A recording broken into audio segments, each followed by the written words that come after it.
Hey, it's your guy Tyrrell back with the interviews. Liverpool are looking to win the Premier League title this season, and they're hoping that Naby Keita could help them achieve that goal. Will he fit in at Liverpool? How will he fit in at Liverpool? And what are his key strengths? Don't worry, here are the interviews. We've got you covered. So on this edition of the interviews, we're going to break down how Naby Keita will fit in at Liverpool.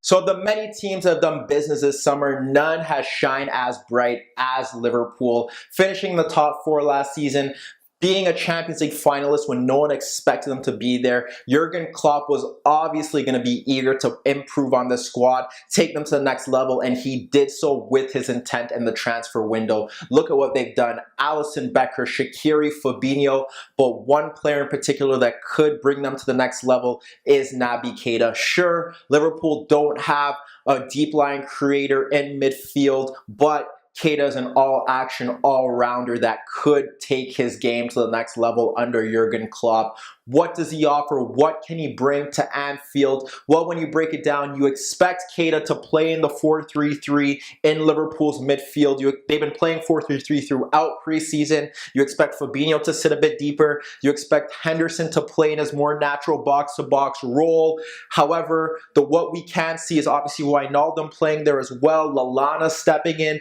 but this is all about Keita. What does he bring to Anfield? Why have Liverpool and other teams sought after him and his services? Well, when we look at the preseason games, the one frustrating thing is that they only play 45 minutes. So we've been able to see Keita grow in spurts. First game against Chester, what did he offer? Well, you could see his pressing. Within seconds, he steps forward, wins the ball, pops up to Daniel Sturridge. He fires his effort past the keeper. That's how they score. You saw him stepping forward into challenges, and from a defensive aspect, he was breaking up play, stepping into tackles. One underrated skill that he does have is that he locates passes, so he steps into them, intercepts the ball, and looks to break forward with will. When he does have the ball, he's not scared of being pressed. We've seen markers try to step to him, and his ability to dribble past them makes him such a threat. He eases off the challenge and then breaks forward, and that is so key, his ability to dribble, and we'll get to why it's pivotal on other aspects in a second. From a passing perspective, not a long-range passer, likes to retain possession, switches it from flank to flank, ensures that when Liverpool are in ascendancy, they don't lose the ball. And when they do, he's eager to get it back. You see him lose it, he instantly swarms his marker, tries to win the ball back, forces them into bad passes, presses forward, and that's something that Jurgen Klopp will love from Naby Keita. That's probably why he wanted him in this Liverpool midfield, and that's probably why he'll be a big hit. The second game against Bury, what do we see from Keita? The fact that he could play that incisive pass, play a pass behind the defense, find markers in pockets of space. Think about the Liverpool attack. All of them are going to want the ball in pockets of space at some point. Firmino drops deep, Sturridge drops deep, as we've seen throughout the preseason. Mane sometimes tucks into those spaces. So does Salah. Shaqiri will want the ball there as well. Keita could find that pass. But the also thing that he could do is he could find it in behind the defense. We saw with Camacho in the second game that he should have scored 2 goals thanks to Keita. One, we saw vintage Keita get the ball, shrug off 2 markers, break past another marker, slides the ball into Camacho, doesn't score. Another opportunity, he wins the loose ball in midfield and instantly slides in Camacho, fires his shot at the keeper. That is what you're going to get from Keita. We saw it. There was one game in particular for Leipzig that comes to mind. They lose to Bayern Munich 5-4 in 2017. What does he do?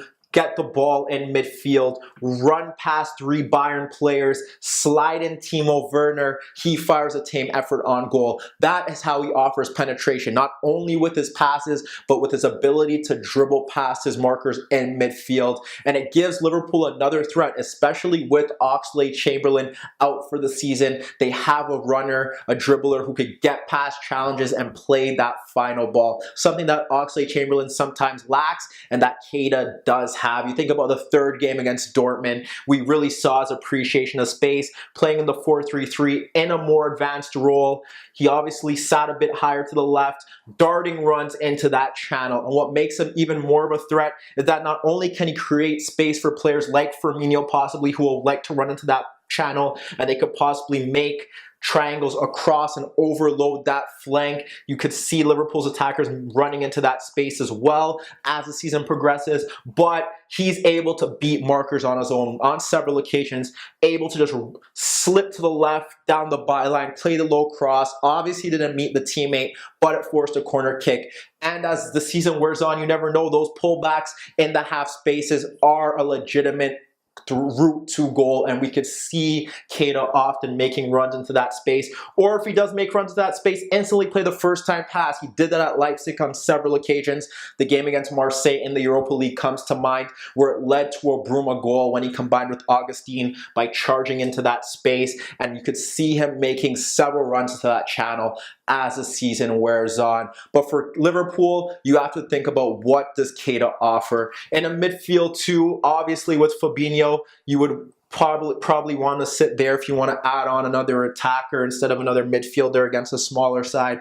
But like I said, just when he steps forward, he does leave his midfield and his defense a bit exposed, so that could be an issue. But in a midfield three, you get everything that you want from him. In Liverpool's third, he could break up play. He follows the play, wins loose balls, breaks into tackles, able to read the game and intercept passes. That's what you want from him. Going forward, his ability to dribble past markers, that is underrated, and that could lead Liverpool forward, especially in transition. When they do sit a bit deeper in a 4-5-1, you expect Liverpool to win the ball, and they have the pace to break forward. So if he could win the ball, dribble past a few players, carry the ball forward, you got Mane breaking in, you got Salah breaking in, you got Firmino breaking in, that could be a big problem. In the final third, he could play that pass in tight spaces. He could dribble past markers to create that space to play that final pass in tight spaces. And his